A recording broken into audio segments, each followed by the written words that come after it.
होली भारत का सबसे रंगीन और आनंदमय त्योहार है। इसके शुरू होने के पीछे प्राचीन पौराणिक कथाएं, धार्मिक विश्वास और ऋतु परिवर्तन के कारण छिपे हैं। यहाँ होली की शुरुआत, समय और कारणों का पूरा विस्तार दिया गया है। 1. होली कब शुरू हुई? समय। होली की शुरुआत कब हुई, इसकी कोई निश्चित तारीख इतिहास में दर्ज नहीं है, क्योंकि ये सतयुग पौराणिक काल से चली आ रही है। ऋतु, ये हर साल फाल्गुन मास की पूर्णिमा को मनाई जाती है। ऐतिहासिक प्रमाण, होली का वर्णन प्राचीन ग्रंथों जैसे नारद पुराण, भविष्य पुराण और जैमिनी सूत्र में मिलता है। 7वीं सदी के रत्नावली नाटक और प्राचीन मंदिरों जैसे हम्पी की दीवारों पर भी होली के उत्सव के चित्र मिलते हैं, जो इसकी प्राचीनता को दर्शाते हैं। 2. होली किसके कारण शुरू हुई? मुख्य कथा। होली मनाने का सबसे प्रमुख कारण भक्त प्रहलाद और भगवान विष्णु नरसिंह अवतार की कथा है। हिरण्यकश्यप का अहंकार। प्राचीन काल में हिरण्यकश्यप नाम का एक शक्तिशाली राक्षस राजा था। वो चाहता था कि हर कोई उसे भगवान मानकर पूजे। भक्त प्रहलाद की भक्ति। उसका पुत्र प्रहलाद भगवान विष्णु का परम भक्त था, जो अपने पिता को भगवान मानने से इनकार करता था। होलिका का षड्यंत्र। प्रहलाद को मारने के कई असफल प्रयासों के बाद हिरण्यकश्यप ने अपनी बहन होलिका की मदद ली।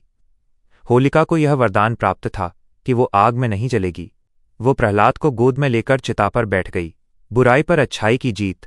प्रहलाद अपनी भक्ति के कारण सुरक्षित बच गया, जबकि वरदान का गलत इस्तेमाल करने के कारण होलिका उसी आग में जलकर भस्म हो गई। इसी घटना की याद में होलिका दहन किया जाता है और अगले दिन रंगों का उत्सव मनाया जाता है। 3. रंगों वाली होली की शुरुआत। राधा कृष्ण की कहानी। रंगों वाली होली, जिसे धुलेंडी कहा जाता है, उसकी शुरुआत भगवान कृष्ण के समय से मानी जाती है। कान्हा और राधा। भगवान कृष्ण का रंग सांवला था और राधा बहुत गोरी थीं। कृष्ण इस बात से थोड़े परेशान रहते थे। रंगों का खेल। उनकी माता यशोदा ने उन्हें सुझाव दिया कि वे जो चाहें वो रंग राधा के चेहरे पर लगा सकते हैं। कृष्ण ने राधा और अन्य गोपियों पर गुलाल और रंग डाला, जिससे यह एक प्रेम और आनंद का उत्सव बन गया।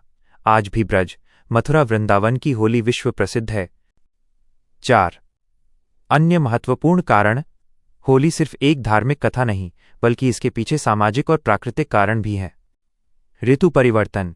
होली सर्दियों की विदाई और वसंत ऋतु के आगमन का प्रतीक है। आयुर्वेद के अनुसार बदलते मौसम में शरीर की सुस्ती दूर करने के लिए प्राकृतिक रंगों और संगीत का उपयोग स्वास्थ्य के लिए अच्छा माना जाता था। फसल का उत्सव। इस समय किसान की नई फसल गेहूं चना पककर तैयार हो जाती है। अपनी संपन्नता और खुशी को साझा करने के लिए ग्रामीण इलाकों में नाच गाने और मेल जोल की परंपरा शुरू हुई। सामाजिक एकता। ये एक ऐसा दिन है जब लोग पुराने गिले शिकवे भूलकर एक दूसरे को गले लगाते हैं। बुरा न मानो, होली है इसी